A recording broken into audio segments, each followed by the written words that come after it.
Hello दोस्तों, तो मैं आपके लिए लेकर के आया हूं एक सिलेक्शन सीरीज। अगर आपका मैथ अगर कमजोर है तो आपके लिए सीरीज जो है बहुत ही ज्यादा हेल्पफुल होने वाला है। अगर आपने भी रेलवे ग्रुप डी का फॉर्म भरा है, क्योंकि आप जानते हैं कि रेलवे ग्रुप डी का एग्जाम जो है बस कुछ दिनों में होने वाली है, इसलिए इस सीरीज को देखना आपके लिए बहुत ही जरूरी है। क्योंकि यहाँ जो मैथ पढ़ाए जाएंगे वो बिल्कुल बेसिक तरीके से, वही घिसा पीटा तरीके से नहीं पढ़ाए जाएंगे, बल्कि उस लेवल में पढ़ाए जाएंगे कि आप एग्जाम में जाने के बाद सारा का सारा सवाल को आप बिल्कुल फोड़ देंगे। ठीक है, बहुत ही शॉर्टकट में और आसान भाषा में आपको यहाँ मैथ पढ़ाए जाएंगे और कोशिश किया जाएगा जितना कम आपका टाइम लगे सवाल को सॉल्व करने में। इसलिए ये सीरीज आपके लिए बहुत ही महत्वपूर्ण है। अगर इस चैनल पे आप नए हैं तो इस चैनल को आप सब्सक्राइब जरूर कर लीजिएगा और इस सिलेक्शन सीरीज में रोजाना आपके लिए क्लास जो अवेलेबल होगा उसको जरूर देख के जाइएगा, ताकि आपके कॉन्सेप्ट के साथ साथ आप एग्जाम में पास भी कर जाएं। क्योंकि आपको पता है कि रेलवे ग्रुप डी में लाखों नहीं बल्कि करोड़ों की संख्या में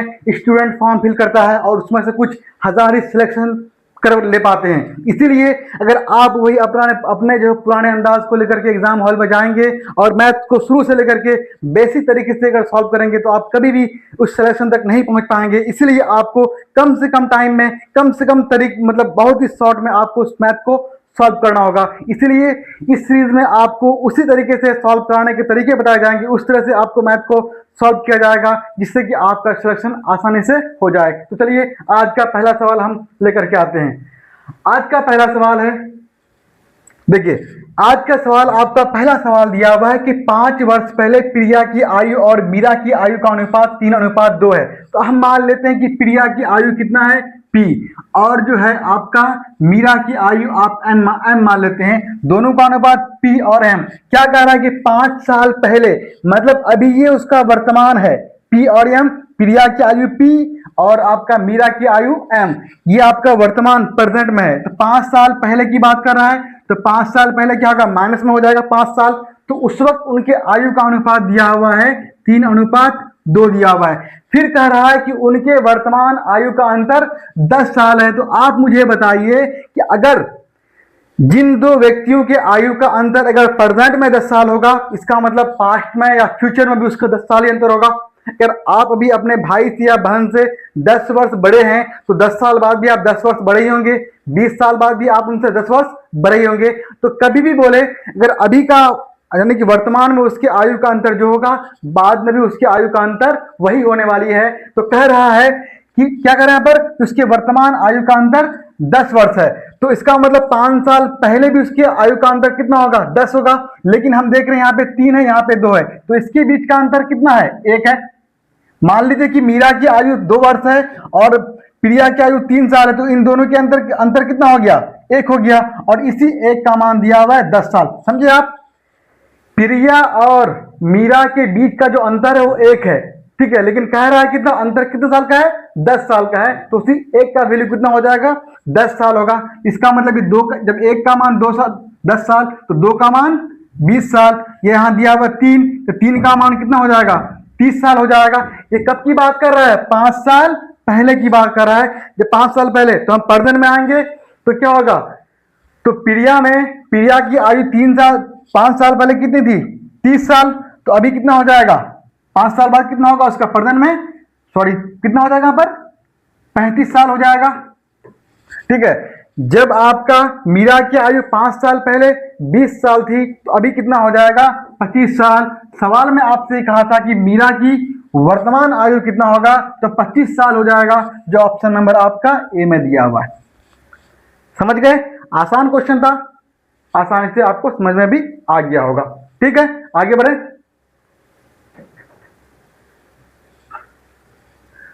चलिए अगला क्वेश्चन देखिए। अगला क्वेश्चन आपका है कि 100 मीटर की दौड़ में ए कोई निश्चित दूरी 36 सेकंड में तय करता है और बी वही दूरी 45 सेकंड में तय करता है। यानी कि डिस्टेंस फिक्स दिया हुआ है, डिस्टेंस कांस्टेंट है। इस दौड़ में ए जो है बी को कितने मीटर से हराता है। अब देखिए ए और आपका बी, 2 आदमी है।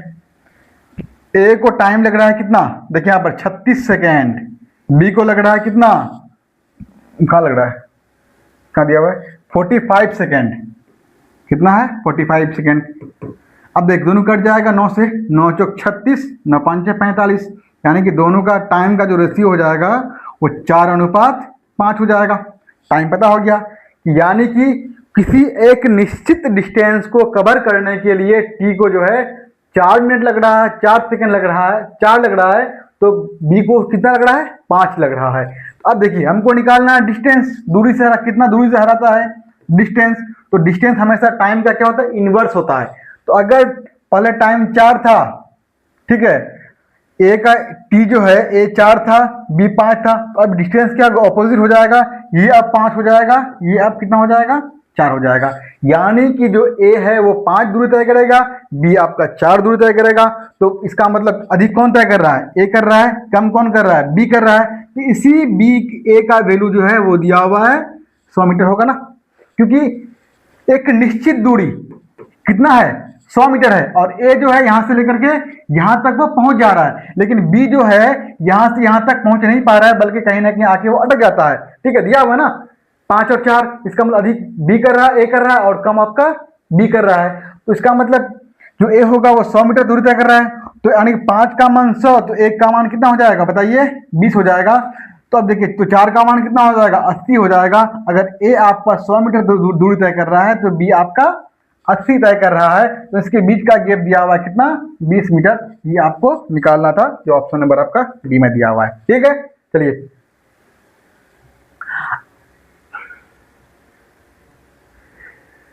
देखिए, इस तरह का सवाल जो है अक्सर आप लोग गलत करते हैं। बहुत ही आसान क्वेश्चन है, इस तरह के सवाल को बस देखने के बाद तुरंत आपसे हल हो जानी चाहिए, कि तुरंत आपके अंदर वो कॉन्सेप्ट समझ में आनी चाहिए कि ये सवाल किस तरह से बनेगा। तो चलिए इस सवाल को हम लोग बनाने की कोशिश करते हैं। क्या दिया हुआ है कि एक दुकानदार किसी वस्तु का मूल्य एक निश्चित कीमत पर अंकित करता है और 20% छूट देता है। यदि वस्तु का बिक्री मूल्य 800 है तो अंकित मूल्य कितना हो जाएगा। अब मुझे सिंपल बताइए कि मान लीजिए उसका ये क्या होगा, मार्क प्राइस हो जाएगा आपका। ठीक है, मार्क प्राइस हो गया कितना, और जिस यानी कि अंकित मूल्य, इसको हिंदी में क्या बोलते हैं, अंकित मूल्य। और उसको क्या करता है, वस्तु को बेचता है, वो क्या होगा आपका सेलिंग प्राइस, एसपी हो जाएगा।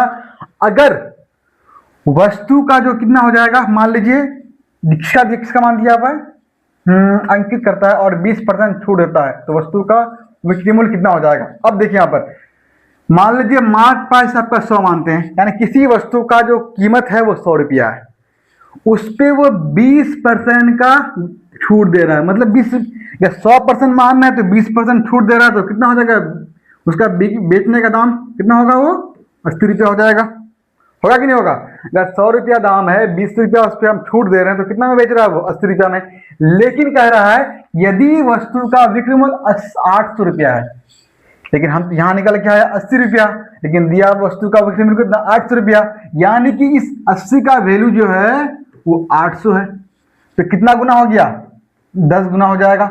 इसका मतलब ये भी इसका भी 10 गुना होगा, इधर इसका भी 10 गुना कितना हो जाएगा, 1000 रुपया हो जाएगा। यानी कि ये जितना से गुना होगा, इधर भी उसको उतना ही से गुना करेंगे। अगर वस्तु का विक्रय मूल्य 800 रुपया है, तो वस्तु का यानी कि अंकित मूल्य जो होगा वो कितना होगा, 1000 होगा। कौन से ऑप्शन में दिया हुआ है, ऑप्शन नंबर आपका बी में दिया हुआ है, ये आपका राइट हो जाएगा। देख रहे हैं, एक लाइन में आपका आंसर आ रहा है। ठीक है, तो आपको बस जो है तरीका पता होनी चाहिए कि सवाल को बनाएंगे कैसे।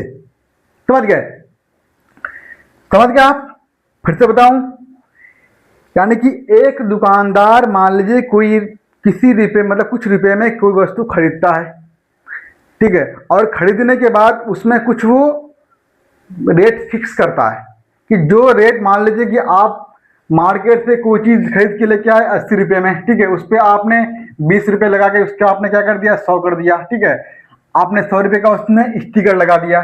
तो जो आप स्टिकर लगाते हो, ठीक है, स्टिकर आपको वस्तु पे लगा होता है, उसी को आप लोग मार्क प्राइस कहते हो। और जिस पे जितना पे उस वस्तु को खरीदते हो उसको आप सीपी कहते हो। उसके बाद जितना पे, देखिए कोई जरूरी नहीं कि जितना उस पर आप लेबल लगाएंगे उतना में वस्तु बिकेगा आपका, कोई तो जरूरी नहीं है। फिर आप क्या करते हैं, इस मार्क प्राइस में कुछ आप छूट करते हैं, मान लीजिए कि 10% छूट करते हैं और उसको आप 90 में बेचते हैं, तो ये 90 जो होगा ये आपका एसपी होता है। तो वही कह रहा है कि कुछ कितने रुपए में वस्तु को खरीदता है कि खरीदने के बाद उस पर 20% का छूट देता है, और छूट देने के बाद उसको जो 800 में बेचता है, मान लीजिए 100 में खरीदा, 80 में बेचा, क्यों बेचा 80 में? क्योंकि उन्होंने 20 का छूट दिया।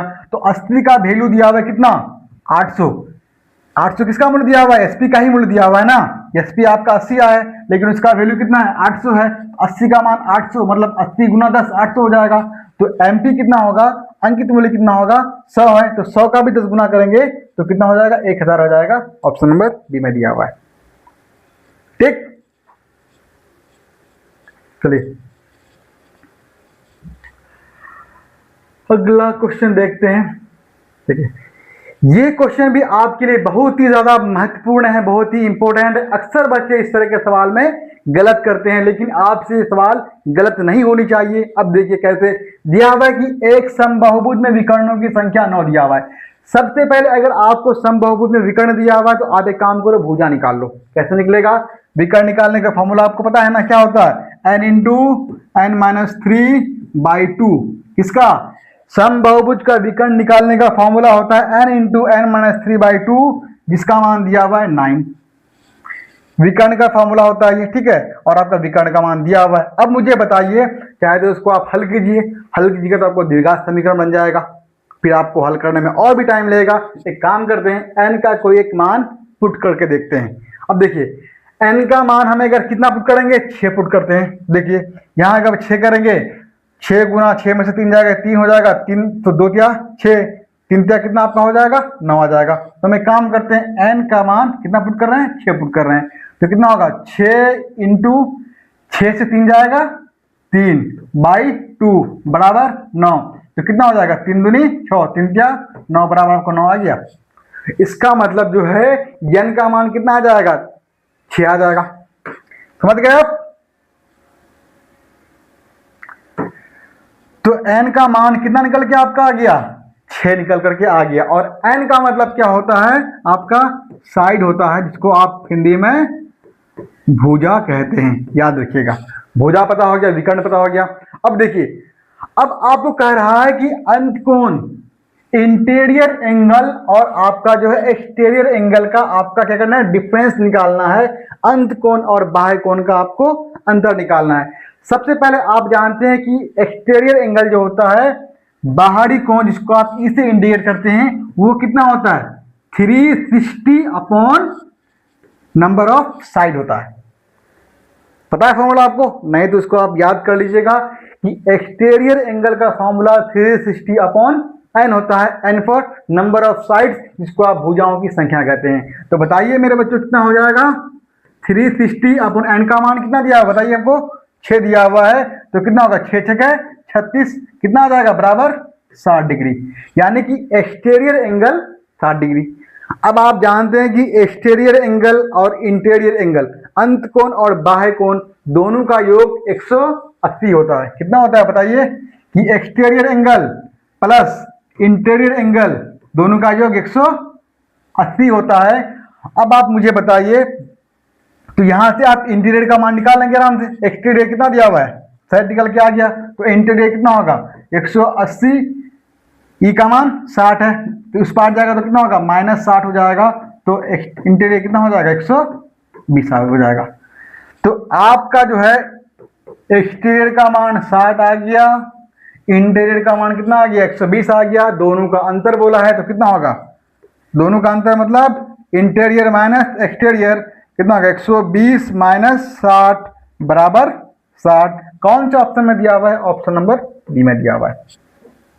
राइट, बहुत ही आसान क्वेश्चन था। ठीक है, इस तरह के सवाल अक्सर क्या करते हैं? छोड़ के आते हैं, या फिर यहाँ पे आप क्या करेंगे कि द्विघात समीकरण जो आपका होता है वो लगाने का कोशिश करेंगे, फिर आपको थोड़ा लेंदी हो जाएगा। तो जब भी इस तरह का रहे तो एक मान पुट करके देख लो। ठीक है, समझ रहे ना? तो यहाँ मैंने इवन क्यों लिया? ताकि मैं देख रहा हूँ कि इवन लूंगा तो यहाँ 2 से 2 से वो कट जाएगा। कहीं फिर आप बोलेंगे 5 क्यों नहीं लेंगे? तो भाई ये तो आप कटना भी चाहिए।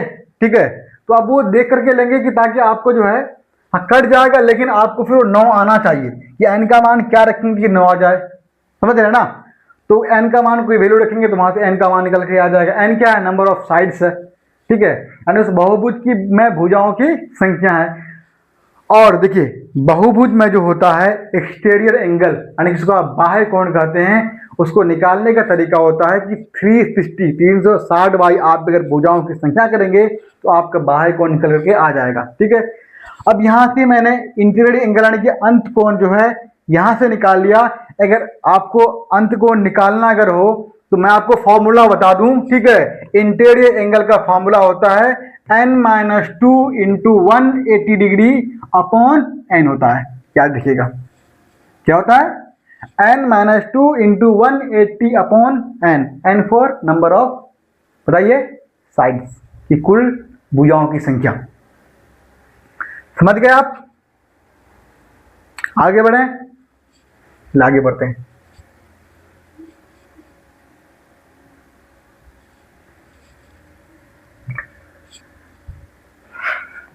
अब देखिए बहुत ही आसान सवाल, इन सवालों में बिल्कुल भी आपको गलती नहीं करनी है, बहुत ही इजी सवाल है। कई बच्चे क्या करते हैं कि इस तरह के सवाल को जोड़ना, घटाना, भाग करना शुरू कर देता है। सबको जोड़ेगा, नंबर ऑफ साइड से कितनी भुजाएं हैं, ठीक है, या कितने मान है उससे फिर डिवाइड करेंगे। तो ऐसा नहीं करना। इसके लिए एक सिंपल तरीका क्या है बता दूंगा आपको। देखिए यहां बोला कि औसत आपको दिया हुआ है, तो मेरे बच्चों आप बताइए। देखिए इसको मैं एक थोड़ा फ्रेश करके लिख लेता हूं। दिया हुआ 6.5, 10.7, 20.2, फिर आपका दिया हुआ ए दिया हुआ है। कह रहा है कि औसत अगर 15 है तो ए का मान निकालना है। औसत समझते हैं क्या होता है?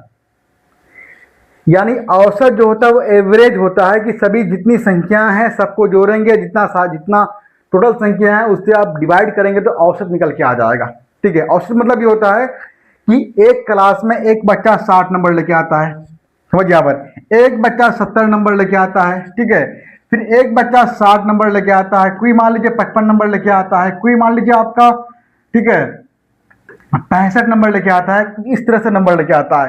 तो आपसे मांगता है कि बताइए कि आपकी उस क्लास के बच्चों का जो मार्क्स था उसका एवरेज क्या था, औसत क्या था। ठीक है, अब यहां से क्या होता है कि ना हम हायर को देखते हैं ना हम लोअर को देखते हैं, बल्कि देखते हैं कि उसके बीच में जो हो वो क्या आता है, वही हम औसत निकालते हैं ना। एवरेज मतलब कि अगर सभी बच्चों के नंबर को आप ऐड कर लें और टोटल नंबर ऑफ बच्चे से उसको आप डिवाइड कर देंगे तो जो निकल के आएगा वो आपका औसत निकल के आता है, एवरेज निकल के आता है। ठीक है, तो यहां पे देखिए तो आपका दिया हुआ है क्या, औसत 15 दिया हुआ। इसका मतलब सभी संख्या कहीं ना कहीं 15 होगा ना, 15 जितनी भी संख्या 1 2 3 4 सभी को आपको 15 बनाना है। मान लीजिए ये आपका 15 है, सब 15 हो जाएगा ना। ये भी 15 है, ये भी 15 है, ये भी आपका 15 है। क्या 15 है ऊपर वाला? नहीं है। ये 15 नहीं है तो ये 15 से आपका ज्यादा है। कितना ज्यादा है बताइए आप मुझे?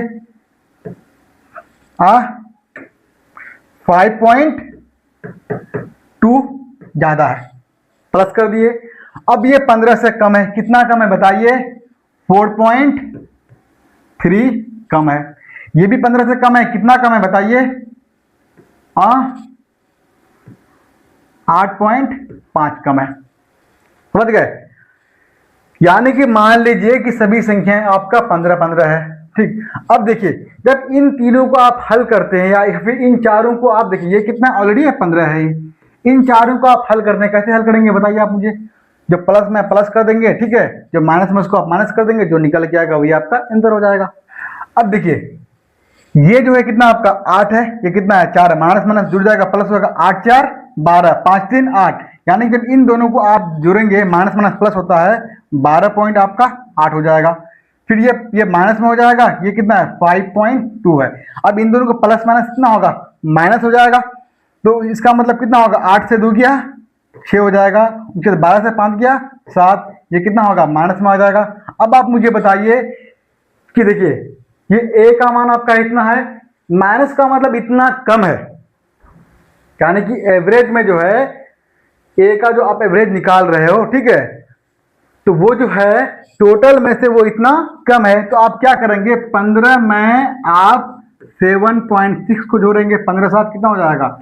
22.6 हो जाएगा। यही आपका आंसर होगा। कौन से ऑप्शन में दिया हुआ है? ऑप्शन नंबर आपका सी में दिया हुआ है।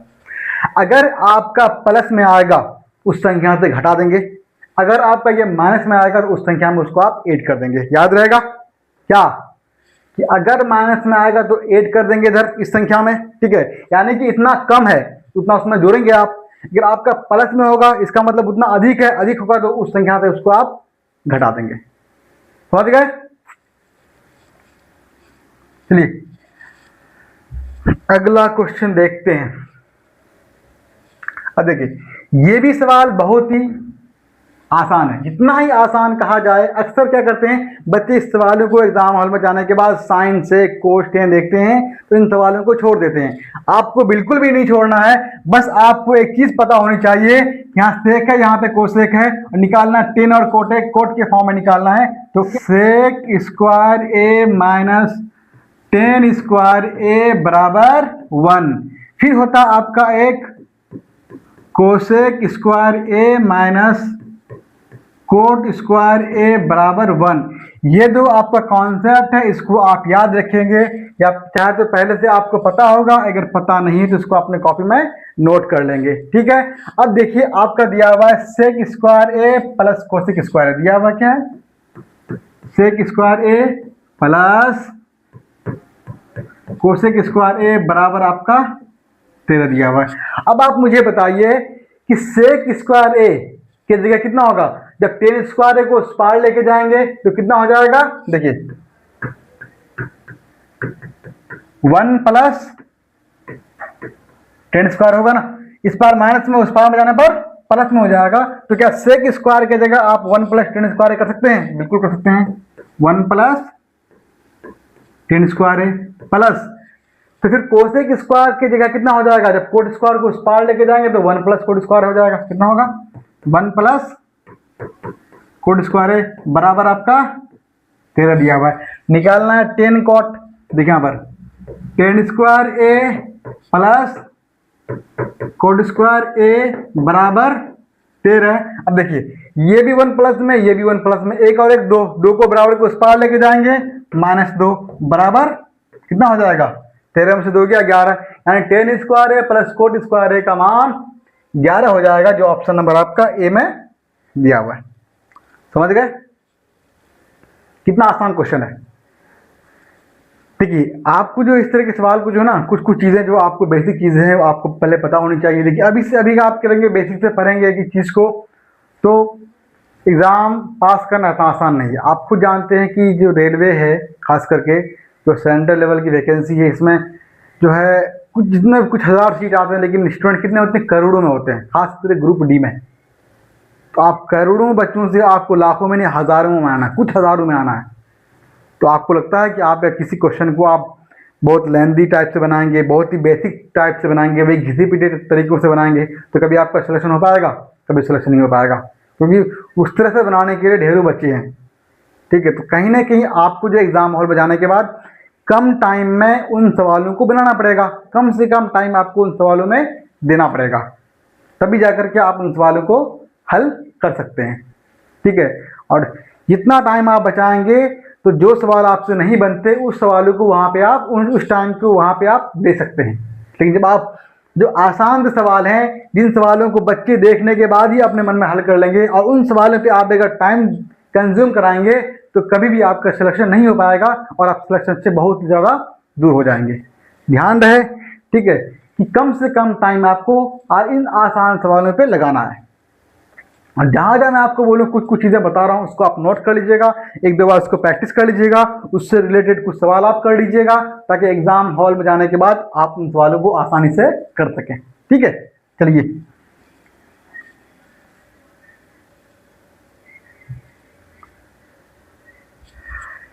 फिर से एक आसान सवाल आपके सामने, बहुत ही आसान सवाल है, ठीक है।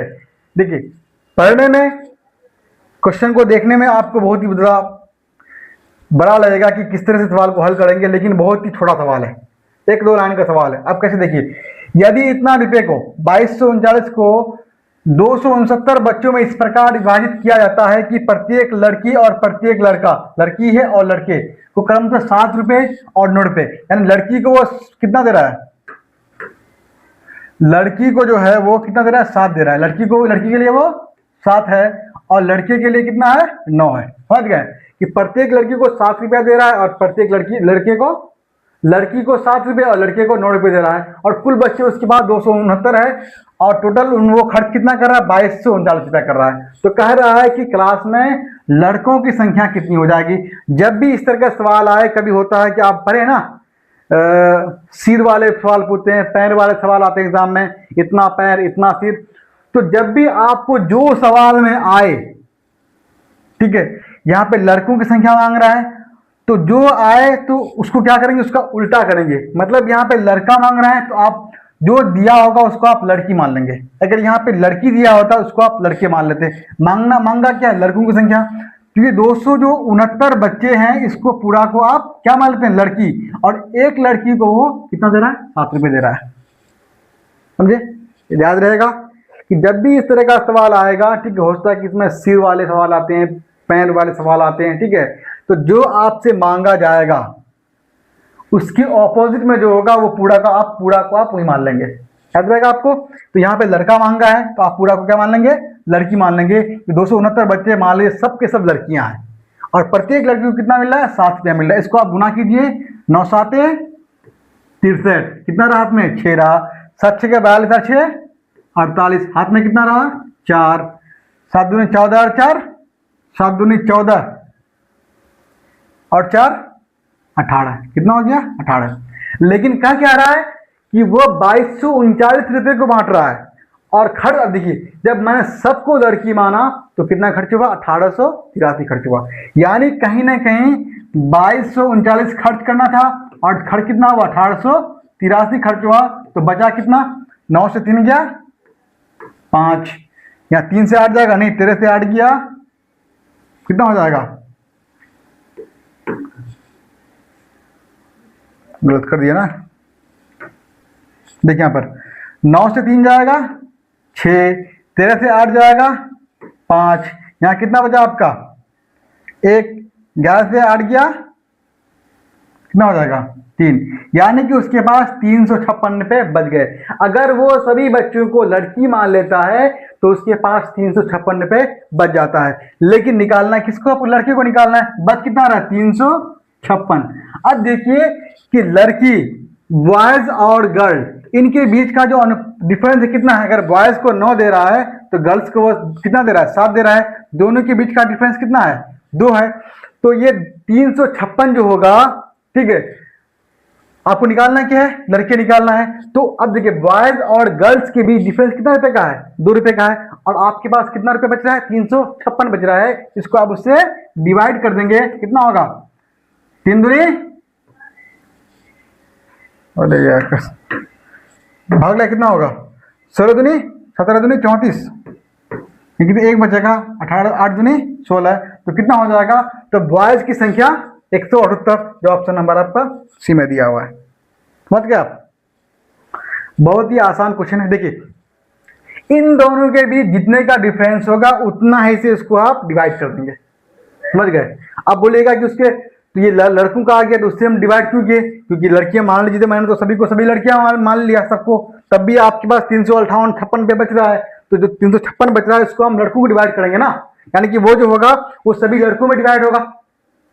जितना रुपया बचेगा, मान लीजिए 356 रुपया जो आपके पास बच रहा है, वो सभी रुपए सभी लड़कों में डिवाइड होगा ना बराबर।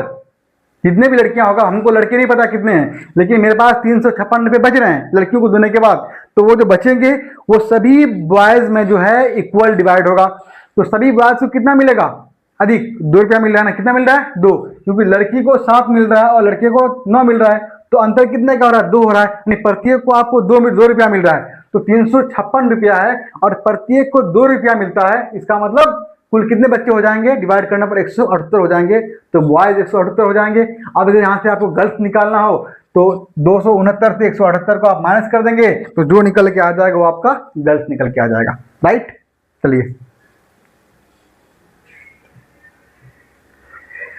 अगला सवाल देखिए फटाफट से। 2 बाइट एम और एन एक टैंकी का क्रम से 10 मिनट में और 15 मिनट में भर सकता है। अब देखिए बहुत ही आसान सवाल है, इस तरह के सवाल जो है ना भर के एग्जाम में आते हैं, और अगर आपको कॉन्सेप्ट क्लियर नहीं है तो कहीं ना कहीं इसको आप बनाने में गलती कर देंगे। अब देखिए इसको बनाने का तरीका क्या है। सबसे पहले दिया हुआ है एम, देखिए यहाँ पर एम टैंकी को कितने मिनट में, क्रमशः 10 मिनट में भरते हैं, और एन टैंकी को कितने भरते हैं, 15 मिनट में भरते हैं। करना क्या, इन दोनों का आपको एलसीएम निकाल ले लेना है। किसका, 15 का और 10 का। तो 15 का और 10 का एलसीएम कितना हो जाएगा बताइए, 30 हो जाएगा ना।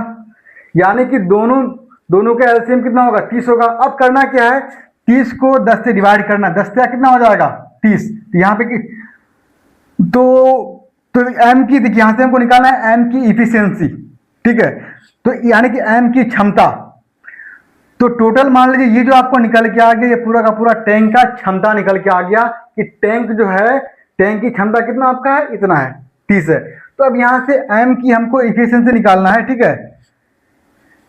तो कितना हो जाएगा, इस 30 को 10 से डिवाइड करेंगे तो कितना आ जाएगा, 3 आ जाएगा, ठीक है, प्लस में आ जाएगा। उसके बाद 30 को 15 से डिवाइड करेंगे तो इसका कितना हो जाएगा, इफिशियंसी इनका 2 हो जाएगा। यानी कि एम की इफिशियंसी जो है वो 3 हो जाएगा और एन की कितना हो जाएगा, 2 हो जाएगा। क्या रहेगा, देखिए यम टैंक को भरने में 10 मिनट लगाता है, एन टैंक को भरने में 15 मिनट, दोनों का आप एलसीएम लेंगे कितना आ गया, 30। तो अब हमको एम की जो एफिशिएंसी क्षमता निकालना है कि, ठीक है, कि 1 मिनट में वो कितना भर सकता है, एन 1 मिनट में कितना भर सकता है। सिंपल में समझे कर दो, यानी कि जो टैंक है, टैंक की कैपेसिटी मान लीजिए 30 लीटर है, तो 1 मिनट में एन कितना भरेगा और 1 मिनट में एन कितना भरेगा, तो यहां से आपका निकल करके आ गया, ठीक है। अब देखिए क्या कहता है, दोनों पाइप एक साथ खोले जाते हैं, किसको, एम को खोलते हैं आप भरने के लिए और एन को खोलते हैं, खोले जाते हैं, लेकिन 5 मिनट बाद एम को बंद कर देते हैं। 5 मिनट बाद करते हैं ना, पहले 5 मिनट तक एम और एन तो साथ में चलता है, तो कितना हो जाएगा बताइए, एम का मान कितना, एफिशिएंसी कितना है, 3 है, एन का 2 है, ये दोनों मिला के कितना मिनट चलता है बताइए, 5 मिनट। तो कितना होगा, 5 से मल्टीप्लाई करेंगे, 3 और 2 5, 5 बजे कितना होगा, 25। यानी कि जब एम और एन मिला करके टैंक को भरेगा 5 मिनट तक वो 25 भर लेगा, ठीक है। अब कह रहा है यम को बंद कर दिया जाता है, तो टैंकी को भरने में कुल कितना समय लगेगा। अब बताइए, अब आगे हम क्या करते हैं, यम को हम बंद कर देते हैं। अब आगे कौन भरेगा, केवल एन भरेगा। आपके पास था कितना, 30 था क्षमता, 30 में से आपने कितना भर लिया, 25 भर लिया, कितना बचा आपके पास, 5 बचा। तो अब ये 5 जो है अकेले कौन भरेगा, एन भरेगा, क्योंकि आपने एन को बंद कर दिया है। अब देखिए ये बाकी जो 5 बचेगा, ये 5 कौन भरेगा, एन भरेगा, और एन की क्षमता कितना है, 2 है, इसको भाग दें कितना होगा, 2 दूनी 4, 2 5 10, कितना आ जाएगा 2.5। यानी कि ये इतना मिनट में बाकी जो आपका 5 लीटर पानी इसमें बचा है, एन जो है वो 2.5 मिनट में भर लेगा। तो कह रहा है कि टैंकी को भरने में कुल कितना समय लगेगा। अब मुझे बताइए कि पहले 5 मिनट लग रहा था दोनों को साथ में भरने में, भर रहा था, फिर हमने एन को बंद कर दिया, तो बाकी काम जो है कौन किया, एन किया, और एन कितना मिनट में भरा, 2.5 मिनट में। तो कितना हो जाएगा, पहले साथ में लगा 5 मिनट, फिर एन अकेले भरा कितना मिनट में, 2.5 मिनट में, तो कुल कितना हो जाएगा, सारे 7 मिनट में टैंक भर जाएगा, जो ऑप्शन नंबर आपका ए में दिया हुआ है। समझ गए बात को, बता दूं फिर से एक बार आपको। देखिए एम जो है एक टैंकी को 10 मिनट में भर सकता है, राइट, एन एक टैंकी को 15 मिनट में भर सकता है। अब हमको यहाँ इन दोनों से हम जो टैंक की जो कैपेसिटी है, क्षमता है, उसमें कितना पानी आएगा वो निकल के आ गया। दोनों का आप एलसीएम करेंगे तो उसकी क्षमता निकल के आ जाएगा, मान लीजिए 30 है।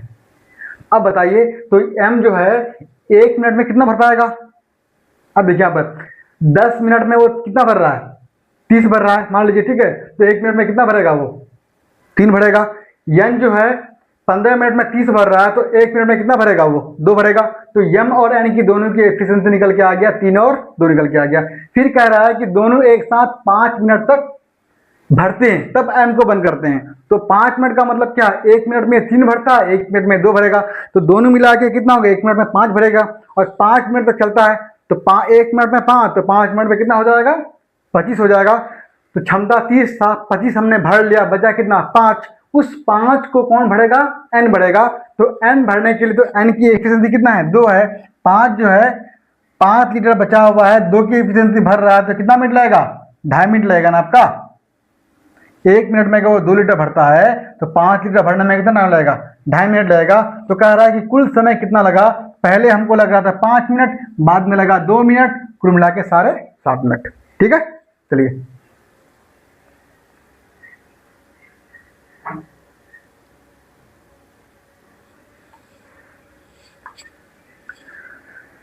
देखिए ये सवाल, एक अधिकारी की वेतन में 10% की कटौती मकान के किराए के रूप में करते हैं की जाती है। वो शेष राशि का 20% परिवहन पर, शेष राशि का 20% इनकम टैक्स और शेष राशि का 10% कपड़ों पर खर्च करता है। यदि उनके पास इतना रुपया बच जाते हैं तो उसका कुल वेतन निकालना।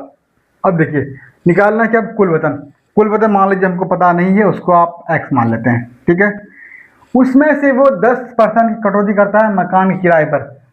ठीक है, 10 कटौती कर लिया, मतलब अगर 100 था उसमें से 10 कटौती कर लिया, कितना बचेगा उसके पास? 90 बचेगा। कितना में से? 100 में से। यानी कि 100 में से उन्होंने क्या कर दिया, 10% उसको मकान किराए के लिए दे दिया, तो कितना बचा? 90 बचा। फिर कह रहा है कि शेष में से, बाकी में से, अब फिर इसको पूरा को हम 100 मान लेते हैं, तो उसमें से क्या कर रहा है, 20% परिवहन पर, यानी कि फिर जो होगा वो 80 बचेगा उसके पास। उस पूरा को आप 100 मान लेंगे। ठीक है, तो 100 में से वो 20 क्या करता है, परिवहन पर खर्च करता है, ट्रांसपोर्टेशन पर, तो कितना बचा उसके पास? 80 बचा। फिर कह रहा है कि शेष राशि का 20% इनकम टैक्स पर, तो फिर वो 100 में से कितना बचा? 20 खर्च कर दिया तो 80 बचा। फिर क्या कह रहा है कि शेष राशि के 10% कपड़ों पर, फिर वो 100 में से कितना 10 खर्च कर दिया तो कितना बचा? 90 बचा। लेकिन कुल कितना बच रहा है यहाँ पर? 23,328 बच रहा है। तो कह रहा है कि कुल कितना वेतन है, यानी एक्स का मान आपको निकालना है। देख लीजिए कटेगा, 1 0 2 0 3 0 4 0 से 2 0 2 0 कट हो गया। ठीक है, अब उसको काट लीजिए, 9 से कटेगा, 8 2 10 से 16 2 18, 9 से कट जाएगा। 9 दूनी 18, कितना बचा? 23, कितना बचा? 18, 5 बचा 53, 9 5 45, 53 से 45 दिया, कितना बचा? 8 बचा 82, 9 9 81, 1 बचा 18, 9 दूनी 18, कट गया। फिर कटेगा ये 5 4 9 5 7 16 18, फिर आपका किसे 9 से कट जाएगा? देखिए 9 दूनी 18, कितना बचा आपका? 7 9 7 9 9 8 72, 79 में से 72 चला गया, कितना बचेगा? 7 बचेगा। फिर 7 और 2 72, फिर 9 8 72, कट गया आपका। अब देखिए मैं एक बात खुल देता हूँ, कितना बचा आपका? x गुना 8 गुना 8 बटे 100 गुना 100 बराबर कितना? 288। इसमें कुछ नहीं, बस कैलकुलेशन है। ठीक है, कोई दिक्कत? अब यहाँ पे आप देखिए एक चीज आप यहाँ पे नोट कर सकते हैं, क्या बताइए? भाग भी इसको कितना होगा? 2 चौक 8, 25 चौक 100, 2 से कट जाएगा ये 144, और कटेगा आपका 4 से कट जाएगा ना, 2 चौक 8, 4 तिया 12, 2 8 तिया 24, 4 तिया 12, 8 तिया 24, फिर कट जाएगा आपका 19 दूनी 38। गलत काट दिया क्या? लिखिए तो 4 दूनी 8, 4 तिया 12, 8 तिया 24, ठीक है 19।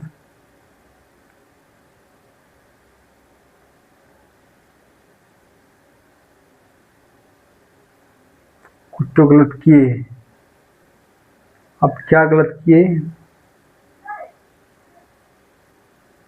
नहीं किया गलत,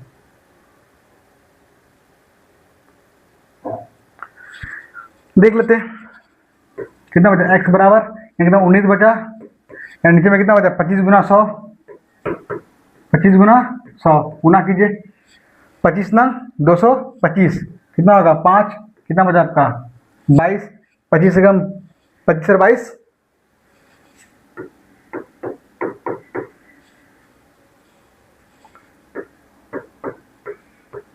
47,500। नहीं ऑप्शन में दिया हुआ नहीं यार, क्या लगता है गलत हो गया हम लोग का बिना करने में? देखते हैं उसको दोबारा हम लोग ना।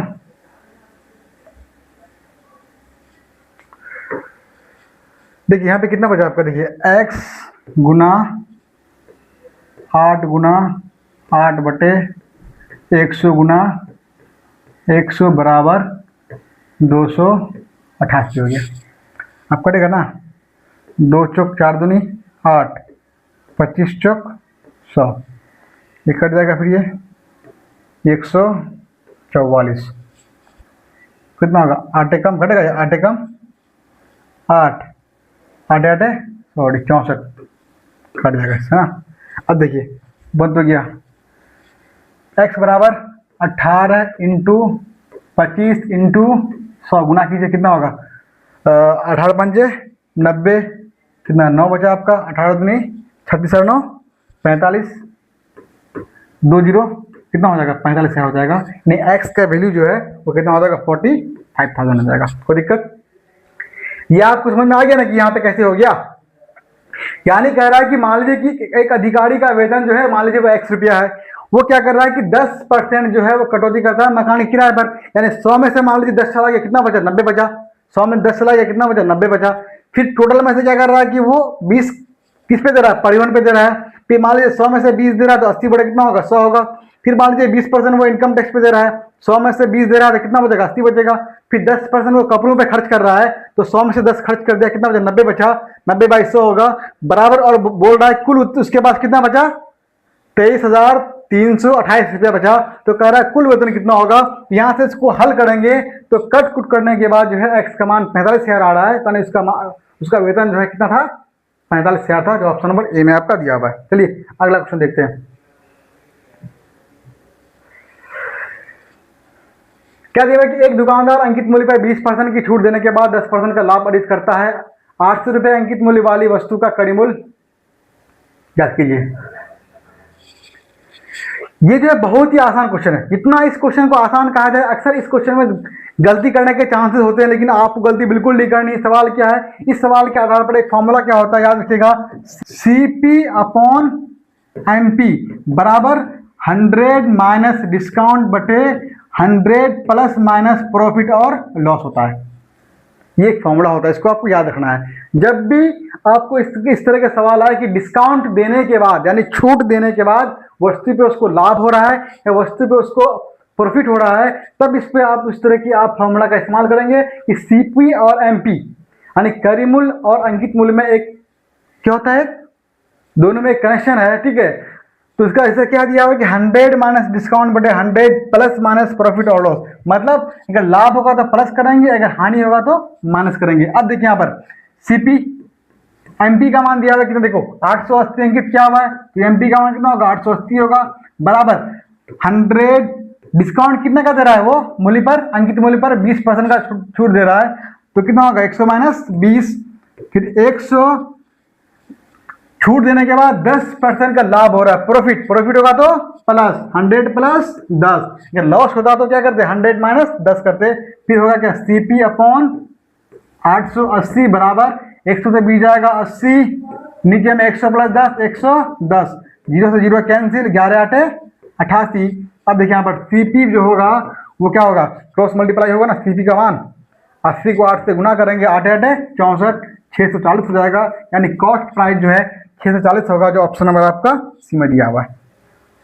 समझ गए आप, कोई दिक्कत मेरे ख्याल से कोई भी दिक्कत नहीं होना चाहिए, बस आपको जो है ये रिलेशन पता होना चाहिए कि CP और MP में एक रिलेशन होता है, वो 100 minus discount upon 100 plus minus जो होता है प्रॉफिट और लॉस होता है। इसको आप उल्टा मत कर दीजिएगा। उल्टा करने का मतलब क्या है कि CP के जगह MP की जगह आप C मत कर दीजिएगा। अगर इधर आप चेंज करेंगे तो इधर भी आपको चेंज करना पड़ेगा, उल्टाएंगे पलटेंगे तो पूरा को पलटना पड़ेगा, ठीक है। आप ये मत कर दीजिए कि MP बटे CP बराबर 100 माइनस डिस्काउंट बटे 100 प्लस माइनस प्रॉफिट और लॉस कर दीजिएगा, ये मत कीजिएगा, ठीक है।